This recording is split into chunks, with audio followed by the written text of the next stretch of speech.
Welcome to the Rich Doc Poor Doc podcast. Today, we're excited to have Jay Scott join us on the show. Jay is an entrepreneur, investor, and the co-host of the Bigger Pockets Business Podcast. He's also the author of 4 books on real estate investing, including the book on estimating rehab costs and the book on flipping houses. Kenji and I asked Jay to be on our show because we really wanted to give our listeners who are buying cash flowing rentals and rehabbing them a framework for estimating the rehab costs. So what you'll see in this interview is that we spend a lot of our time asking Jay the questions we know our students, readers, and listeners have on how to best estimate rehab costs and how to successfully run a rehab project, especially if you're doing so long distance. He also shares some really great insights on the mindset you need for success. Enjoy the show. Today, we are so excited to have Jay Scott, author of multiple books. The main one we're going to be discussing today is the book on estimating rehab costs. And Jay, thank you for joining us. We're really, really happy to have you here. Oh, I'm thrilled to be here. Thanks for having me. So Jay, just kind of getting to know you and helping our listeners understand, where you started and your journey. Would you mind starting to tell us how you got interested in real estate? Because I know that's not how you started out. Yeah, absolutely. So I started out, I am an engineer by education and training, spent about 15 years in the tech industry and met my wife back in 2006. We worked together at eBay, and in 2008, we decided to get married. And at that time, she was literally traveling 3.5 weeks a month. I was traveling 2 weeks a month. We were both working 80 to 100-hour weeks. We were the typical Silicon Valley type, like high achieving single young people. And so 2008, we decided to get married, and we realized that we wanted to start a family. We were getting older, so we were going to have kids pretty quickly. And we knew that lifestyle, the whole long hours, traveling a lot, just wasn't conducive to starting a family and growing a family. So I don't remember which of us said it, but after the proposal, one of us said, "So what are we going to do?" And within about 5 minutes, we both agreed that the right thing to do was to quit our jobs and to focus on something that would give us more flexibility to raise our family and focus on our family. A lot of people refer to it as a lifestyle business, kind of where you put your family and your lifestyle before your work.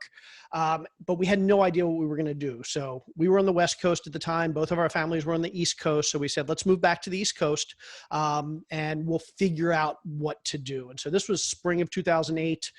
We were getting married in August 2008. And so we said, we're going to take the summer off. We're just going to kind of sit back and just decide, are we going to buy a franchise? Are we going to start a business? What are we going to do? So summer of 2008 comes around. We're in our basement watching TV. My wife turns on HGTV and there's a flip show on. And she said, well, while we're trying to figure out what we want to do and waiting for the wedding to come up, why don't we flip a house? And I'm probably the least handy person you'll ever meet. My wife likes to joke that I'm probably the only electrical engineer on the planet that can't change a light bulb. But I said, okay. I mean, this was the woman that was going to marry me, so I certainly wasn't going to say no to her before the wedding. Not that stupid. So we started researching how to flip houses and hopped online and grabbed a couple books and started reading and talking to other people. And this was 2008. We were living in Atlanta. It was probably one of the hardest hit areas in the country after the 2008 downturn. Just absolutely decimated. Prices were 40, 50% below market. There were no other investors out there. They had all either gone out of business or gone into hiding. And so luckily we didn't know how bad the market was, because if we knew more than we did, we probably wouldn't have gotten started. But we just decided to jump in. We looked at houses for a few months. We must have looked at about 100 houses. We ultimately said, whatever the next house we look at, we're just going to buy, because we knew at that point we were just analysis paralysis. We were looking at house after house. We were probably seeing some good deals, but we were too scared to just make that jump and do something. So my wife, and I'm taking credit for this, but actually it's all her. She said, next house we find, we're going to buy. If we lose a little bit of money, that's okay. We'll at least learn and we'll have fun. And to her, this was fun. And so I said, okay, next house we're going to buy. Turns out the next house we saw was probably one of the worst potential deals out there, but we said it. So we bought that house. And luckily, the week we found that house, we found 2 others. So we put 3 houses under contract all in the same week. No idea what we were doing. We closed on that first house literally the day we got married, August 8th, 2008. We closed on the next 2 over the next couple weeks. And now suddenly we went from knowing nothing about real estate to flipping 3 houses. Luckily, we bought the second and third houses, because if we had just bought that first one, we probably never would have done a second deal. We made every mistake in the book. We overpaid for the house. We underestimated the repair costs. We underestimated the time it was going to take to repair it.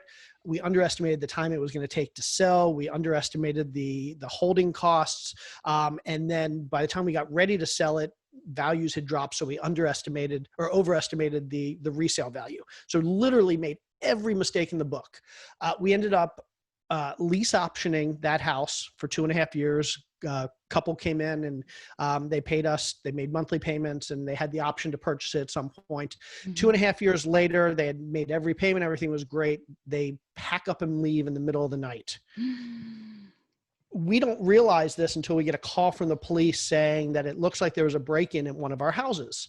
So house had been broken into, basically destroyed. We realized the tenants had left, who knows, a week earlier, 2 weeks earlier. We still don't know. But now at this point, we had done a lot of rehab. So we came in, we did a second renovation. We put it back on the market. All said and done, that first project took us about 3 years, but we made about $1,000. So it was a successful deal. But in that time, in that 3 years, we had done about 50 more deals. And so we knew what we were doing at that point. And at some point in that first 3 years, we realized, okay, I guess this is going to be that lifestyle business that we were trying to figure out. We never sat down and said, okay, we're house flippers now. We never said, let's do the real estate thing. It just sort of happened. And here we are 12 years later, and we still make real estate a primary part of our business and income stream. Wow. Take me back to leaving your jobs, because I think that's a really big step, and I think it would entail a lot of fear. And our show, a lot of it, it's about mindset and having a good mindset to overcome those types of fears and controlling your emotions. Talk us through kind of what you guys were feeling and how you were able to overcome kind of some of these ups and downs, especially when you started, with that first flip. I mean, like it sounded like a lot of ups and downs, and you said that, okay, it was good you did your second and third. I would love to kind of know kind of what you were kind of feeling through that, and how you guys worked together and worked through all that. So in retrospect, and this was something it took me a couple years to realize, now that I've talked to literally thousands of other investors who, some are doing well, some are struggling. But I hear a common theme amongst a lot of the investors who are struggling these days, that they and their spouse aren't on the same page. One of them might be a bigger risk taker. One of them might be more entrepreneurial. One of them might be more open to doing a side investment. And then the other partner might be less entrepreneurial and less risk taking and more conservative and not want to do side jobs. And when you have a couple like that don't agree on kind of the basics of how they're going to structure their business or their investing, that can put a big strain on a relationship. I mean, I'm not going to claim to be an expert, but there's plenty of data out there that supports the fact that the biggest stress on most relationships is money. Mm-hmm. And that's what investing is. It's money. And when the spouses or partners can't agree on how to spend that money and how to invest that money and where to put that money and how risk averse you should be with that money, that puts a lot of strain on the relationship. I was very lucky that my wife and I were on the same page from day one. Literally, one of us, and again, I don't remember who, said, let's quit our jobs and figure it out. And the other one said, great, let's do it. That was a 5-minute conversation. Literally, I mean, she was an executive at eBay. She was Meg Whitman's right-hand woman, flew around the world on the private jet. I was pretty senior at Microsoft. And so these were our careers, and we were making good money, and I had never thought about doing something else. But at the time that this was brought up, it really was a 5-minute discussion. Let's just throw it all away because this is what's right for our family. Yeah, so priority. Yeah. And so in retrospect, the reason that it was an easy discussion is because my wife and I were on the same page. We have very similar approaches to things. I mean, we're different in some ways. She's tremendously frugal. I'm less frugal. I'm very risk averse and conservative. She's more risk taking. But we both agreed on the main points, which was family first, and we're going to figure out how to make this work. And if we struggle, that's okay, because we're going to struggle together. I know so many people, and I hate to be stereotypical, but a lot of times it's the guys who have this idea that I have to be the provider and I can't take big risks because if I lose money, I'm putting my family at risk. And my wife and I were always very much on the same page that, yeah, it's okay to take these risks. And if something bad happens, we'll figure it out and we'll get through it together. And so for us, it wasn't that scary. In retrospect, it probably should have been scarier. But for us, it really wasn't that scary. And at the time, it didn't seem like a huge risk because we were both on the same page. The other thing I hear is that you were willing to make mistakes, and you almost saw mistakes as being an inevitable part of the process, but you also knew that you two could work through it together. Which is, a lot of people are so scared of the mistakes, they don't take action. And I think that's part of what probably allowed you to take the action, is you knew there were going to be hard times, but you were willing to accept that and move forward anyway. Is that accurate? Yeah, it's funny because a lot of people, there are a lot of people out there that flip houses. There are a lot of people out there that have written books. There are a lot of people out there that speak and do all the same things I do. And people often wonder, well, how come you got popular for flipping houses and nobody else did? Honestly, the reason I think I got popular was because in 2008, before we started, I started a blog called 123 Flip. Mm-hmm. And my goal for that blog was essentially to document our journey into real estate. I didn't expect that it would take us where it did, but I figured I'm going to document this, and it's also going to be a way to hold myself accountable. If I'm going to say I'm going to go out there and flip a house, well, this is going to force me to actually do it and not give up. It's also going to give me an opportunity to help other people learn. I've always been a big fan of teaching, and it's going to give me an opportunity to really capture my successes, my mistakes, learn from them if we're going to do more of these, because again, we bought 3 at once at the beginning. And so I started this blog, and going back and reading the blog, literally every day I would post, I'd write a post, I'd post pictures or videos of the flip. And going back and reading it, what I realize is most of what I talk about, at least in the first year or two on that blog, are the mistakes we made. Mm-hmm. And there were a lot of mistakes. I remember reading a lot of other people's stuff at the time, and people were talking about, I made all this money, and look at the pretty pictures, and look at all the great things I'm doing, and look at this great deal I bought. And everybody was talking about, it was the days of flipping houses on HGTV, mm-hmm. where it was lots of money and everything was easy and everything worked out in the end. And I'm writing this blog where every day I'm talking about all the struggles of finding contractors and finding cheap materials and getting people to show up and not overpaying for things and dealing with surprise issues. And I was never scared to write about those things and to be vulnerable, because I didn't have an ego in real estate. Again, I knew nothing, so I didn't have anything to prove. And so I know that I gained a lot of followers in those first couple of years. We had something like 100,000 followers of the blog that had signed up for my newsletter. And the feedback I kept getting was, you're willing to put your mistakes out there. You're willing to admit your mistakes and learn from them. And to me, that was always natural. But in retrospect, I think that's a big part of why my wife and I have been successful, is because we're not scared to fail. We have little kids, and I know a lot of times people sit around their kitchen table at night eating dinner talking about, tell me about your successes of the day.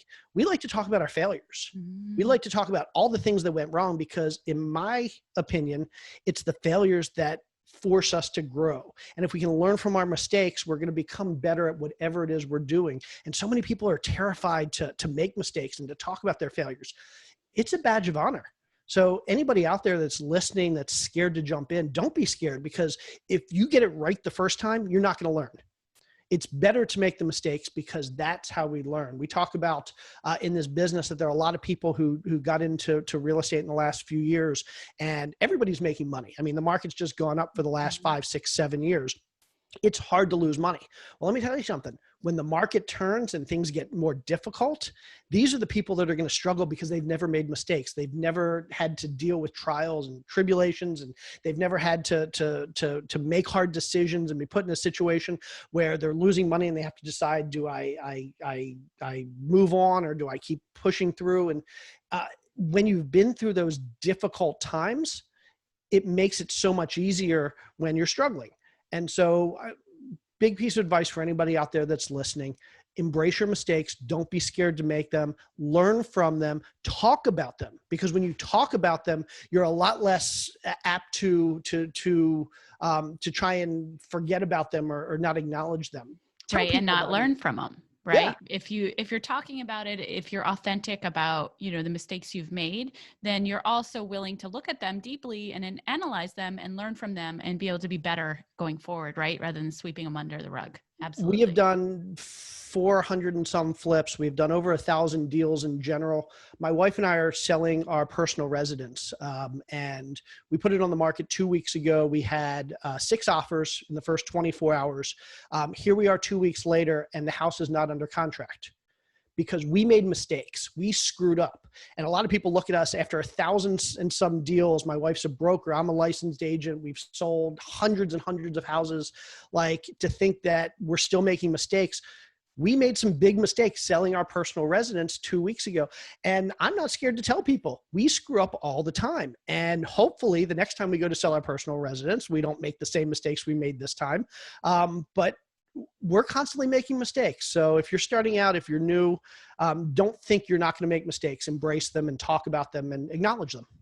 Yeah, I think just hearing you and thinking about physicians, one thing I think we struggle with is admitting mistakes, because what we're taught is you don't make mistakes. And Yep. if you do make mistakes, it has life and death Yep. consequences sometimes. And so we're very much, it's ingrained into us that to be very ashamed of making any sort of mistake. So I think that makes physicians even more fearful to make mistakes and then to admit them, even if it's in a different line of work, because it's so ingrained in our identity. So I think this is a really great learning point that, you can actually, as a real estate investor, you separate it from being a physician and be able to realize that you will make mistakes and that's okay. And I think it's very much in line with what Sarah Blakely says, who's, the founder of Spanx, is her family always celebrated the mistakes because it meant you were trying something new, because you weren't making mistakes if you were just doing what was safe and nothing new. It's only when you went out of your comfort zone that you were really going to make those mistakes and to celebrate them. Yeah. And for a lot of us in our corporate jobs or our careers, and same with physicians, you make mistakes, but you made those mistakes back in school. You made those mistakes before you ever got out into the real world. In real estate, you're not making any fewer or more mistakes than you made as training physicians. You're just making them in the real world, as opposed to going to school, making them all before you get out in the real world and then being perfect at it. So we just have to recognize that first flip we do, or the 10th flip or the 100th flip, is kind of like our school. Every deal that we do, we're still in school. I've done, again, 400 and some flips, 1,000 and some deals. Every deal I do, I'm still learning and I'm still in school. I don't get a degree and say, now I'm really good at this. And so we have to look at it not as you learn, you graduate, and then you never make a mistake. It's that you're constantly learning. You're constantly in school. Every house, every deal is its own class. And hopefully when you get through that class, you just don't make the same mistakes again. Nice. Awesome. Can you talk us through, your decision to write a book? And, we have your books here. So actually, I don't even know which one was the first one, the book on flipping houses or the book on estimating rehab costs. Which one of these was first, and like, why a book, and where did the idea come from? Was it just one day you guys said, hey, let's write a book? So my blog got popular. I am tremendously introverted. People that meet me, they don't realize it until I'm like in one-on-one situations, but I'm really introverted. It's hard for me to hold conversations or have lunches with people, but I was getting literally like dozens of requests a week. Hey, can I take you to lunch and pick your brain? Hey, can we do a phone call? Hey, can whatever. And I couldn't deal with that because, again, I'm just really introverted. I'm not good on the phone. I don't do well like going to lunch with random people. And so I said to my wife, this is like, I feel like a minor celebrity in this tiny little industry. And it's really hard for me.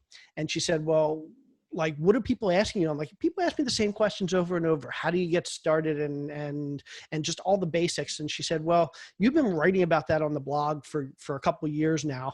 And if they're asking the same questions over and over, why don't you just write a book and give your book away, or tell people go buy the book? So that way they're not going to ask you to get on the phone or to have lunch. And if they have more questions after they bought your book, well, at least you have $20 from them and it's worth answering a question or two. And I thought, that's actually a really smart idea. So I sat down, I started writing the book on flipping houses, and it took about a year and a half. And when I was done with the book, I ended up having a 600-page book. And what I realized is one of the chapters, and it was the chapter on estimating rehab costs. So the book is laid out basically as a step-by-step book. It's 20 chapters. Each chapter is the next step in the process of doing your first flip. Chapter, and I don't remember what, like chapter 13 or something, is estimating rehab costs. How do you estimate costs? That chapter was about 250 or 300 pages. Wow. So I said, nah, I'm not going to have a 600-page book. I'm going to break that one chapter out into a separate book. So that became the book on estimating rehab costs. I released both books on the same day back in 2013. I was part of a community called Bigger Pockets. Mm-hmm. A good friend of mine, Josh Dworkin, was the founder of Bigger Pockets, and he and I were friends. And so I wasn't looking to make money on a book. I wasn't really looking to get popular writing a book. I just wanted to get it out there so people would stop asking me questions. So I said to him, I said, hey, you've got a community. It's got a couple 100,000 people back then. Now it has like 2.5 million people. And I said, hey, why don't you sell this book or give this book to your community? And he said, I'm not sure I want to do that. I said, think about it. You give this book away or you sell this book. I'll write a couple more. We'll get other people to write more. You can start a publishing company. I said jokingly. Here we are 7 years later. Bigger Pockets is the largest real estate publishing company on the planet. But he basically said, okay, I'll take your books. He started selling them on the website. Before we knew it, I had sold a couple 100,000 copies, and somehow people were looking at me as the expert on flipping houses and estimating rehab costs, when again, there are lots of people like me out there that are doing just as many deals, that are just as successful, but somehow I'm here talking about it. Very Awesome. cool story. Yeah. That's awesome how he just took action. And yeah, we've read like Amanda Hahn and Matthew McFarland's book. Yep. And had them also on our podcast. So yep. Yeah, a lot of really good content on Bigger Pockets. Yeah, absolutely. Yeah. So let's transition a little bit. I'd really like to talk to you about some of the questions we get from our listeners and our students in our class. So a lot of them are, just starting out. They're high-income professionals, physicians who want to get another source of income to supplement what they do day to day at their jobs, right? For that security. And so they're looking at properties. It's going to be their first purchase. Let's say it's a duplex, and they're looking online for it. They're looking at MLS, and maybe they see some pictures on the outside, and they're plugging it all into the cash and cash calculator, which, being very diligent about getting accurate numbers for everything, talking to their insurance broker and getting that number, and, looking up property taxes with the mill rate. Well, then they get to the, repairs and renovations. Yep. And they're like, all I have is these pictures of the outside. And a lot of them are out of state. Right. Oh yeah. Most of our investors, they're out of state. All I have is these pictures on the outside, maybe a couple really crappy kitchen pictures. Like, how do I even start to come up with an accurate number for my cash on cash calculator? Yeah. So I'm going to start with the bad news.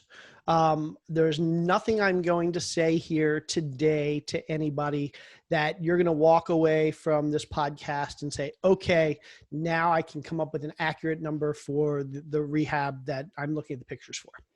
That said, let's talk about some strategies. So estimating rehab costs, and your audience is perfect as physicians. I'm sure most of your audience is used to checklists and following procedures and step-by-step and thinking through things logically. And that's really what estimating costs is. There's a framework for it. And a lot of people think that, okay, well, right now I live in Florida. And so people say, okay, so what are things cost in Florida? What are rehab costs in Florida? And I can't answer that question. Keep in mind that every time you do a rehab, there are going to be so many factors that play into the cost of that rehab that it's impossible to give a per square foot number or an area number. So just some things to think about. Let's say I rehab in multiple states. Different rehabs, they're going to be different costs for materials in different states. So typically ports are in the Southeast and the Northwest. So materials tend to be cheaper in the Southeast and in the Northwest. You're going to pay more for materials in the Northeast and in the Midwest and in Southern California than you will in Atlanta or Florida, because these are where materials come into the port. So there's less transportation costs. So people don't think about that, but material costs have a non-trivial difference between locations. Number two, you're going to have different contractor costs. And that's going to be based on local economies. That's going to be based on state regulation or maybe even county regulation. If you go flip houses in California, there are a lot higher insurance costs in California than there are in, let's say, Atlanta. So contractors in California, to cover, assuming they're licensed and insured, and we can talk about that as a separate item, but assuming they're insured, you're going to pay a whole lot more for an insured contractor in California than you are in Atlanta, because insurance costs are tremendously more. Now, some contractors aren't insured. Some aren't licensed. Some will work under the table for cash. Some will not. They won't take a 1099 at the end of the year. So you're at risk if you don't pay them like through a 1099, you're at risk because they're not paying taxes. But some people are willing to take those risks. So your labor costs are going to be significantly less if somebody is not licensed and insured than if you hire a licensed and insured contractor. Likewise, if you hire a contractor that's not licensed and insured, but they get hurt, your exposure, your risk is a lot higher. I imagine most of your listeners would never think to work without malpractice insurance. I'm not going to put a contractor on a ladder or on a roof or anywhere in my house without workers' comp insurance. But there are plenty of people in my position that will hire contractors that don't have insurance. Then there are things like, there are different types of contractors. There's the handyman, there's the general contractor, and there's everything in between. So are you hiring the general contractor who's going to bring in all the subcontractor? He's going to bring in the electrician and the plumber and the HVAC guy and the painter and the carpenter and the roofer and all these other contractors. He's going to manage the schedule. He's going to manage the budget. And at the end of the day, you're going to pay one bill. Well, if you do that, you're going to be paying a good 15 or 20% overhead to that general contractor. Now, let's say you want to hire the electrician and the plumber and the carpenter and the HVAC person yourself, manage them yourself, negotiate the contracts yourself. Well, now you're saving 15 to 20% of that overhead that you'd be paying to a general contractor, but it's going to take more of your time and more of your effort. You're going to have to be more knowledgeable.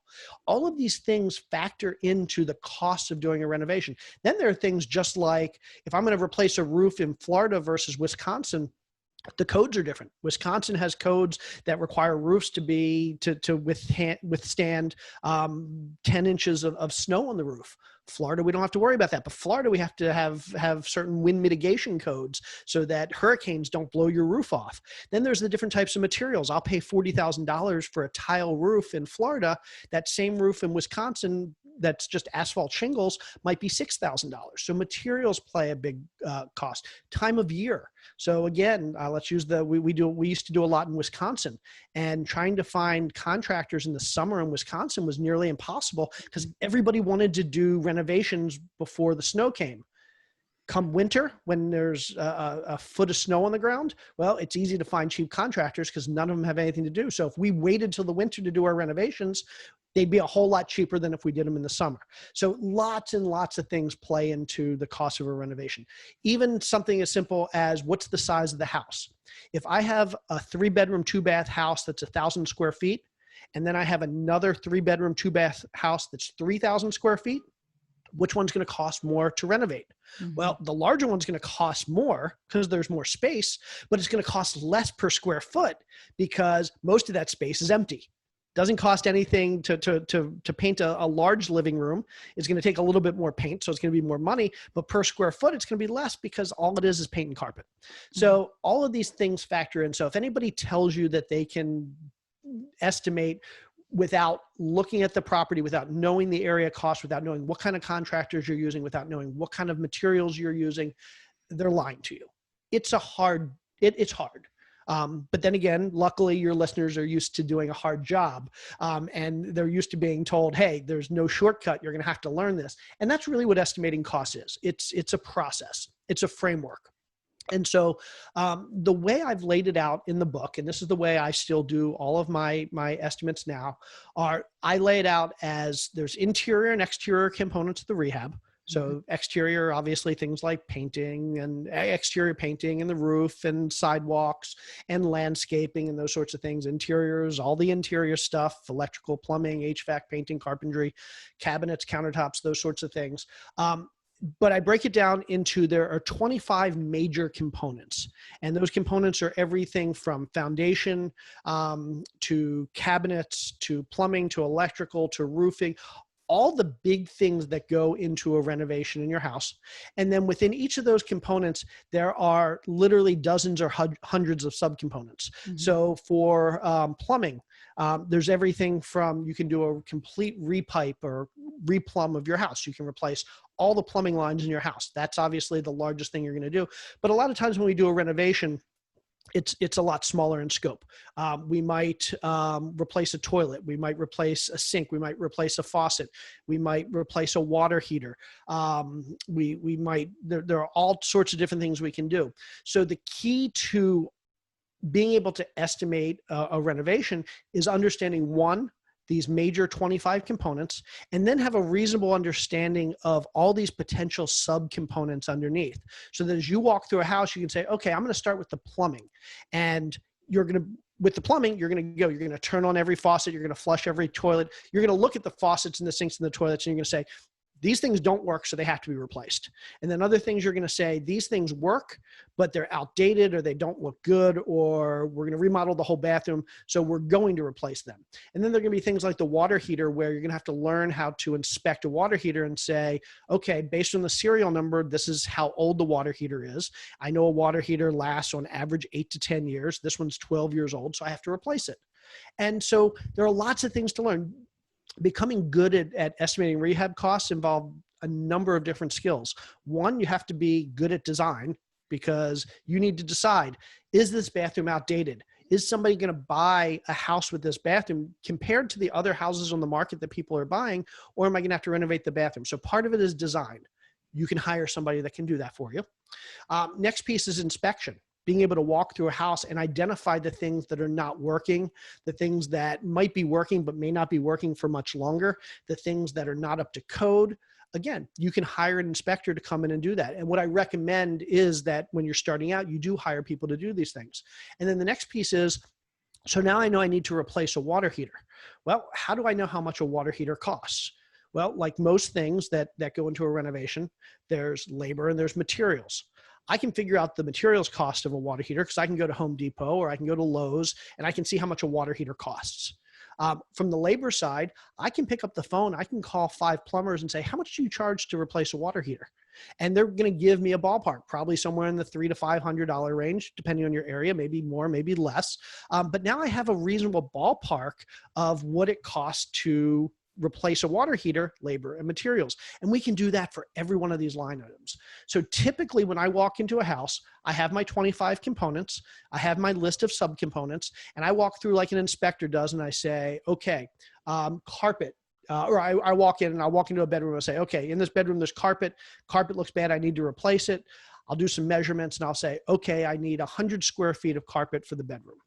And then I'll say the bedroom is about 10 by 10 with 8-foot high ceilings. So I have about 800 square feet of wall space. So I need 800 square feet of paint because I'm going to be painting all the walls. And then I say, okay, there's an old fan that's in the bedroom, but it's falling apart. I need to replace that with a fan. So replace the fan. And I'm taking notes of everything I'm doing, line item by line item, of everything I need to do for that renovation. At the end, I have this long list of individual tasks. For each task, I can apply a labor cost and a materials cost. And again, materials cost you can get by going to Home Depot, by looking online at Amazon if you're buying your stuff online. Labor costs, you can call contractors. A lot of times, they'll give you basic prices over the phone. You ask another investor or you go online. There are plenty of places online that you can find out to replace a toilet costs about this much. without the materials. And so you create your line item list, you fill in your labor, you fill in your materials. At the bottom, you add it up. You have your materials cost, your labor cost, you add those two together. That's your cost of estimating a rehab. Got it. Now, Awesome. that's a lot of work. I'm not going to lie. And you have to understand those 25 components. You have to understand all the potential subtasks under those components. You have to be able to inspect. I mean, if you walk in and you see plumbing, knowing, is this copper plumbing? Is this galvanized pipe? Is this CPVC? Is this something called polybutylene, which is a pipe that, like, if you see that, was used back in the early 90s and it has to be replaced. Knowing what you're looking at to give you an idea of the condition and whether it's going to need to be replaced, that's a big part of it. But it's all a learning process, and it's all very iterative. And even for people that are doing this brand new, there's some iterative processes that you can use to learn all of this. Awesome. So a lot of our listeners are investing out of state. So, how would you recommend kind of thinking through doing that, kind of going through that process as an out of state investor, not actually physically going to the location, and especially in the era of COVID, right? I mean, with restrictions on travel, things like that. How would you recommend kind of doing that whole process remotely? Yep. So I will say, if you're starting out, it's probably not realistic that somebody can hand you a stack of pictures and you can figure out how much things cost. Because again, if somebody were to hand me a stack of pictures for a property in Indiana, I might be able, looking at those pictures, to get a reasonable idea of what needs to be done. The fact that I can't see behind the walls, I can't turn on faucets, I can't flush toilets, I can't look at the type of pipes. They probably don't have as detailed a pictures as I need. I'm not going to be able to figure out the cost of that renovation. So somebody starting out also probably isn't going to be. But there are things you can do. And again, luckily, a lot of this stuff can be hired out. I'm a big fan of, I don't like to go into places to buy property unless I know at least one person on the ground, or at least until I build a relationship with somebody on the ground. I found that real estate agents can be very good resources in distant markets. If you can find a really good real estate agent who has some extra time, is happy to work for $25 an hour or $30 an hour, who maybe has worked with investors or has inspected houses before, so they kind of know what they're looking for, you can provide a checklist to this agent. You can say, go take pictures, but also here's a checklist. So look at the roof and tell me if it's asphalt shingles, are the granules coming off? Are there bare spots? Are there shingles that are up? Are there shingles that are missing? Here's something you can look at to determine if there's multiple layers of shingle. Here are things you can do to determine the age of the roof by looking at other parts of the house. And so that agent walking through can say, oh, this roof doesn't need to be replaced, but it looks like there's a couple missing shingles. They can make a note there. Few missing shingles. Same thing with the siding. They can walk around and they can say, okay, we have hardy board siding and there's a bunch of bare spots that need to be painted. I think we need to paint the whole house. They can take measurements and say, this is the size of the house. They can say we have about 15 square feet of siding that's cracked or missing or whatever. And they make a note of that. And then they walk through the inside and they do the same thing on the inside. They fill out a form, a sheet, basically a checklist of all the things that need to be done. They measure each room. They tell you what kind of material that they recommend. So do they recommend carpet in that room, or do they recommend hardwood or tile? They can make their recommendations. They hand you that list, and now you have your scope of work. You have your line item list of things that need to be done. And once again, you can start applying labor and material cost. You can look at Home Depot for that city and say, okay, this is how much the materials cost. And then for the labor costs, worst case, you pick up the phone and you start calling contractors and you say, how much does this cost? If I need you to come out and replace my toilet, how much is that going to cost? If I call a carpenter and I say, I need you to replace kitchens in a kitchen, cabinets in a kitchen, and it's about 17 feet worth of upper and lower cabinets, what do you charge for that? And they aren't going to give you an exact number, but they might say, yeah, it's about 2 days of work. I'm going to charge $600. So now you have a ballpark. This is great. This is giving me so many ideas, because what we teach our students is to have everybody on the ground, boots on the ground during the inspection. So you have an inspector there, you have your contractor there, and you have your agent there, and you have your property manager there. And your property manager is giving you input on what kind of upgrades you should make to maximize rents. Your contractor is walking around and seeing what needs to be fixed. You got your inspector doing the same thing. And then you've got your agent in there. And now I see that our agents, most of the time, they're just walking around talking or whatever. They're not actually doing a whole lot, but you could literally give them, that spreadsheet, right? That's in your book, Estimating Rehab Costs, and have your agent measuring everything for you, putting down. So now you literally walk away as an out-of-state investor with your contractor and their scope of work, your inspection, which has all the things that need to be repaired that you can double check against your contractor's work. Your agent has now created the spreadsheet for you as well. And you got your property manager's insights. I mean, this just adds another level by making your agent do this work to even protect you even more. I think this is amazing. Yeah, absolutely. And certainly it's a little bit more expensive if you're going to have an inspector for every property, but absolutely that's the easiest way to go. I mean, if you bring in an inspector, between pictures and an inspection, you probably have your scope of work. The pictures tell you what you have to replace, not necessarily because they're not working, but because it's out of date or it's old or it just doesn't look good. And the inspection report is going to tell you all the things that have to be replaced because maybe there's double taps in the electrical box and there need to be electrical repairs. Maybe the plumbing is old, need to be replaced. Maybe something else, maybe there's a leak that you can't see from the pictures. So the pictures are going to tell you the cosmetic stuff. The inspection report's going to tell you the functional stuff. And between the two, you have an idea of what needs to be done. And then, like you said, a great place for your agent, what the agent should be doing anyway, is coming in and saying, okay, if you're going to remodel this house, I know that the best comps for this property, the agent's going to say, people say, let's step back a little bit. People say, how much is this house going to be worth renovated? And they expect that there's one number, but there's not one number. I can look at a house and I could do 10 different renovations that would cost different amounts and be a different level of effort that's going to result in 10 different resale prices for that property. If I put in granite or marble, obviously that house is likely to resell for more than if I put in laminate countertops. If I put in hardwood and really upgraded tile flooring, that's going to probably resell for more than if I put in laminate roll flooring and carpet. If I put in high-end appliances, that property is going to sell for more than if I put in low-end appliances.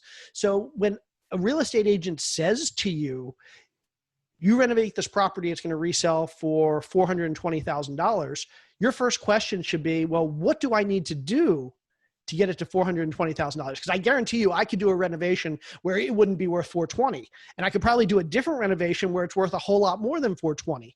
But a real estate agent should be providing you two pieces of information. It's going to resell for this amount, assuming you do this work. Right. And I think that, a lot of some of our students do single family homes, right? That they want to sell to primary residence buyers down the road, but a lot of them are doing small multifamily. And your agent can really weigh in if they're an investor agent and they're working mostly with investors. They're going to be to weigh in with the finishes you want to do to that property that are in line with the neighborhood and are going to be able to maximize rents, but maximize resale value to the next investor as well. Absolutely. I did due diligence on an apartment complex that we're looking to buy last week. And we were walking through the units, and about a third of the units were one bedroom and a den units.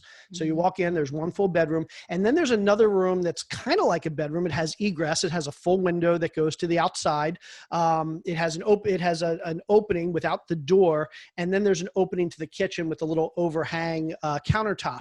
And my partners and I were looking at that saying, well, it would be really inexpensive. I mean, it would be about $250 to enclose this room and turn it into a full bedroom, maybe a couple hundred more if we wanted to put a real closet in there. We can now call it a 2-bedroom as opposed to a 1-bedroom and a den. If somebody wants it to use it as a den or an office, they still can. But now it's being marketed as a 2-bedroom. For a couple $100, we're likely going to raise the value of that unit by $200 to $300 a month. So literally, on that. This renovation is going to pay for itself in 2 or 3 months. That's a no-brainer.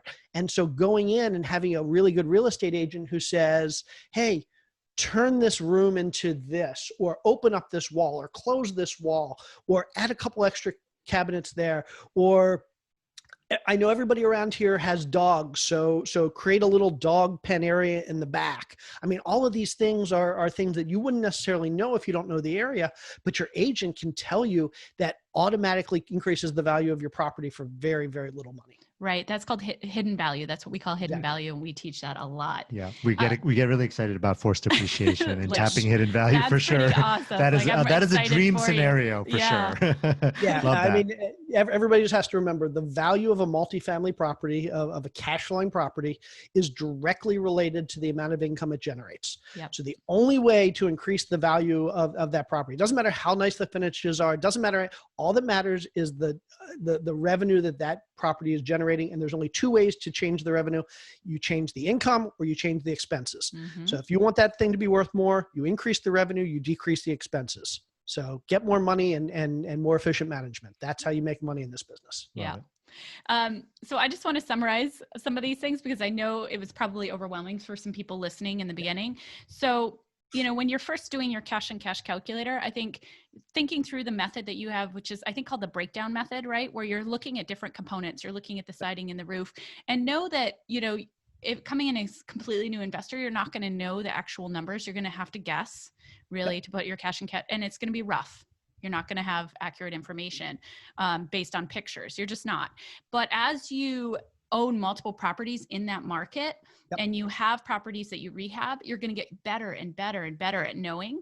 And part of getting better is calling those contractors like you described and checking in with multiple ones so that you have a sense of what the market is going to demand for those numbers. And over time, your initial cash and cash calculations will get better. It's just going to take time and checking with the experts, right? Is that reasonable? Yep. And then, I started, go ahead. I'm sorry. I was just going to say, I started this conversation with, you can't estimate based on per square foot. That's not really true.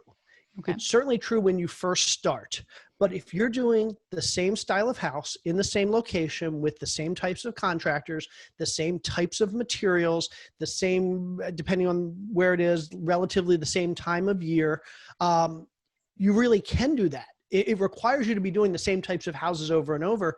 But if you're doing similar houses in the same area with similar contractors and similar finishes, then you absolutely can use per square foot. You're not going to be able to compare a 1990 build that's a two-story colonial to a 150-year-old ranch per square foot. But like in Atlanta, I did about 100 houses that were basically all built in the same 5-year span. They were the two-story townhouse looking single family houses. And literally within $1,000 every rehab, because the houses were the same age. So if one needed a roof, every one of them needed a new roof. If one of them had an outdated kitchen, everyone had an outdated kitchen. If one of them needed to be repainted on the outside, everyone needed to be repainted on the outside. So you will, if you're doing, and this is why I suggest to people, find an area that you're not just going to do one house. Find an area where it's possible that you're going to do 5 or 10 or 50 houses, because after a few, you will start to see these commonalities. And at that point, yes, you can make shortcuts and you can use things like per square foot pricing. So that's, I think, covers two really important concepts. Number one, focus, right? Yep. If you focus on one market, you focus on one area, you're focusing on one size multifamily, you will get really, really good. And you'll develop this niche knowledge that will help you be a better investor. And then the second one is having a standard renovation kind of formula, which saves you time, but also because you're doing the same formula over and over. I mean, every single one of our rental properties that we've renovated north of Seattle looks exactly the same, right? It's the same formula, saves us time, and we are able to estimate our costs a lot better. Yep. And this gets into a whole separate discussion, which is economies of scale and scalability and kind of putting your business on autopilot. And replication is one of the big ways of doing that. We learned early on the value of replication. My wife, who loves to do design, we used to, in our first few houses, every house had to be different color schemes, different fixtures. She wanted every house to be gorgeous and unique.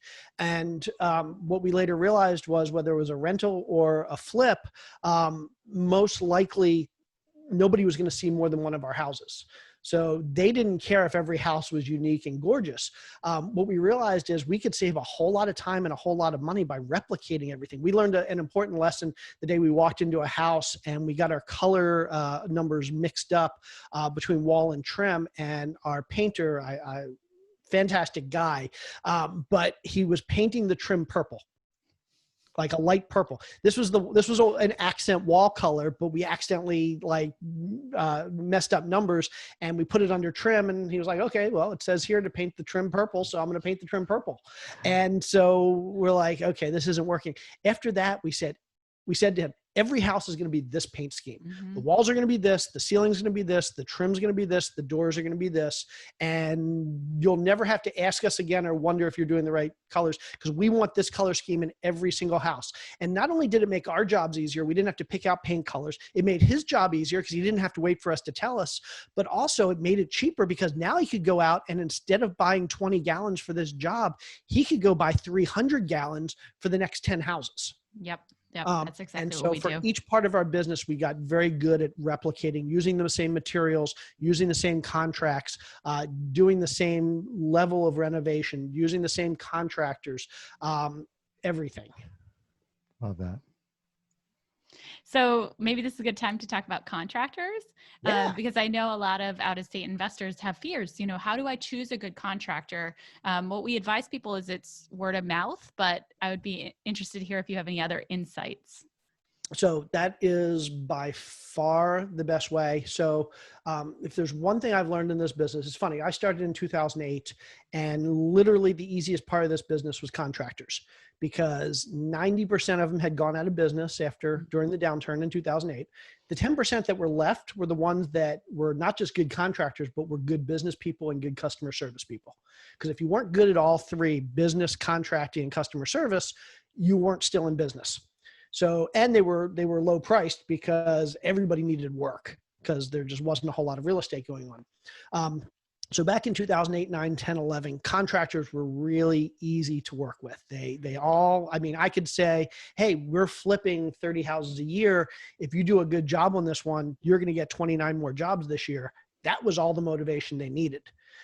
Fast forward 12 years and I tell a contractor, hey, if you do a good job on this, I've got 30 more houses. They're like, I don't care. I can get 30 houses tomorrow. And they're going to pay a whole lot more than you will as an investor. And so these days, contractors are one of the most difficult parts of the job. But going back to finding a good contractor, one of the truisms I've learned in this business is that good contractors only hang around with other good contractors. Good contractors recognize the value of reputation, and they're not going to do anything to call their reputation into question. So if I find a good contractor and I say, hey, let's say he's an electrician, is there a plumber that you recommend? A good electrician will never recommend somebody that he is not 100% certain is a good plumber, because if he recommends somebody and that person does a bad job, well, he's now hurt his own reputation. So basically what I tell people is your job is to find one great contractor. If you can find one great contractor, you say to him, who are the other great contractors you work with? And maybe he's only going to give you one or two names, but you can be guaranteed that those one or two people are other great contractors. And now you ask them, can you give me one or two people? And can they give me one or two people? And before you know it, you have a network of great contractors. So all it takes is one really, really great contractor and you can build an entire network. Awesome. And now, can we talk about the paperwork involved? Because, in your book, you talk about independent contractor agreements, getting a W-9, having a lien waiver in place. But we found that, like, in practice, we typically develop a relationship with a contractor, do multiple rental houses with them, and then it just feels like the paperwork gets cumbersome. Or when you actually I've actually had this conversation with my contractor and he's just kind of like, well, it doesn't really feel necessary at this point. I mean, what would you recommend in terms of like paperwork with contractors? Yes. So let me start with, paperwork is a pain in the butt. But I'll also add that, again, I love talking to you because I know your audience, and I know your audience isn't the typical real estate investor. I come, again, from Silicon Valley, the tech world, and I'm used to, when it comes to work, setting a really high bar. In the real estate world, the bar is set pretty low, and most people don't even want to do the bare minimum. So I will say to your listeners who are probably the type to overachieve, this is one place where you should continue to overachieve. Doing paperwork is a pain in the butt, but it can be streamlined. You can reuse contracts. You can figure out ways so let me give an example. If I use a contractor multiple times, I'm not going to do a brand new contract every time. I have a contract that my attorney wrote up that's basically, it's a 1-year term that basically lays out an independent contractor agreement between me and that contractor. It lays out all the terms and conditions of our relationship.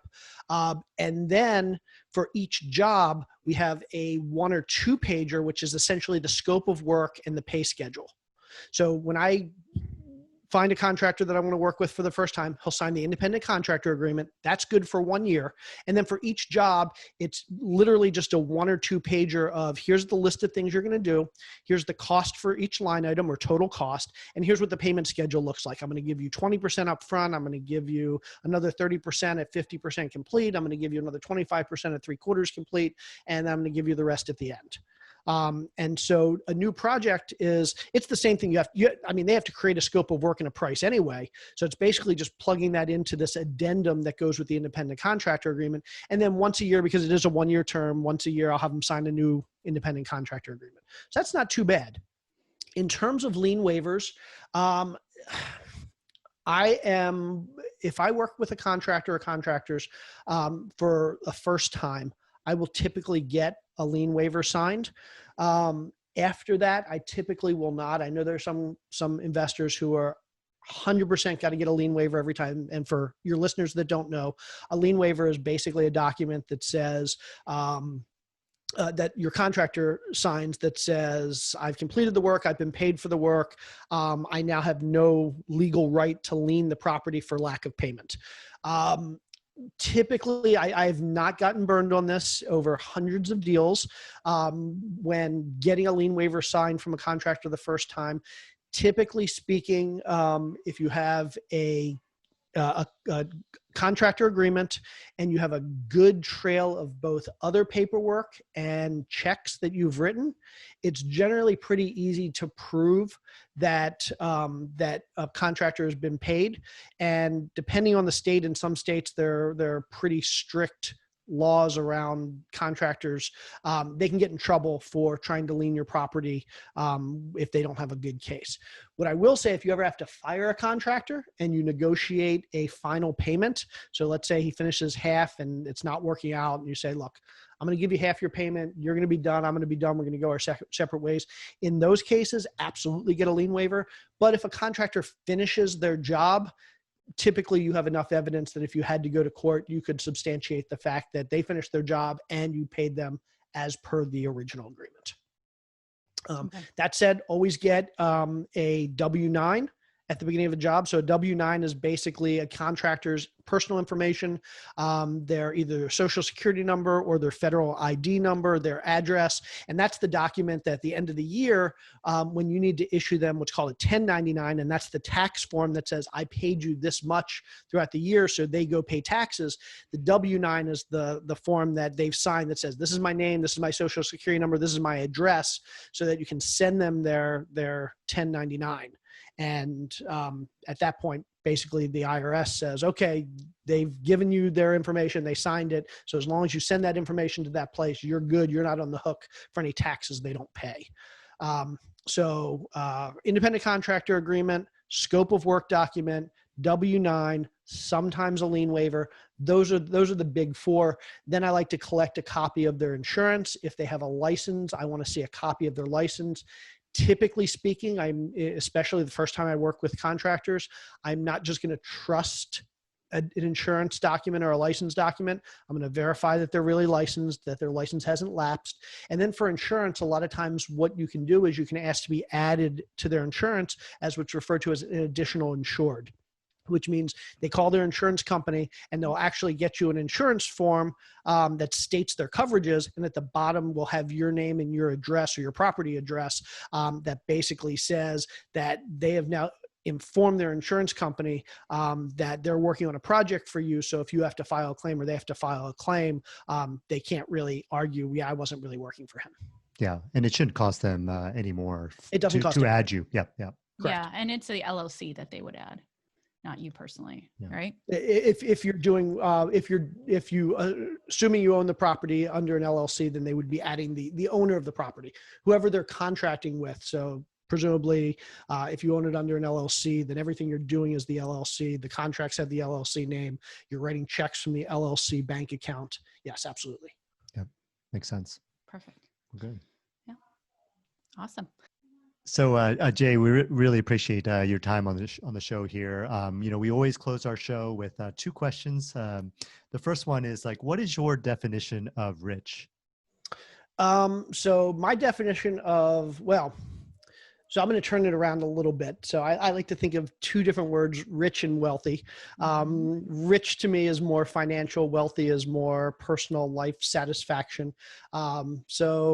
If I had to define rich from a financial and money perspective, I think the day that and it's funny, we were just talking about this the other day with some friends, the day that I felt like I made it and I was quote unquote rich, was the day I started going to restaurants and ordering without looking at the prices. So from a financial perspective, that to me is rich. That's a lot less important to me than the definition of wealthy, which is kind of that personal satisfaction. I feel like I have wealth in my family and my life. And that's basically, for me, the best definition of where that bar is my family being happy, comfortable, and secure. Knowing that my family doesn't have to worry about those things that I know so many families have to worry about. My wife and I both grew up like, poor is probably the right word there. And just knowing that my kids aren't going to have to deal with some of those struggles that we had to deal with. To me, that's just that security, and being able to go to bed knowing that everybody is secure is probably my best definition. Awesome. Yeah. That ties in with what you were saying in the beginning about, why you left corporate America and you said family first. And so, Absolutely. yeah, you have a very strong why. And yeah, I can see that in your reason of your definition of wealthy. So the next question is, what is one mindset, habit, or strategy that separates someone who is rich versus someone who is poor? By far the one for me, and I'm sure I'm not the first person to say this and I won't be the last, but gratitude. In my experience, people who have gratitude and who think about and recognize how good their lives are, no matter how much you're struggling, there are good things in your life.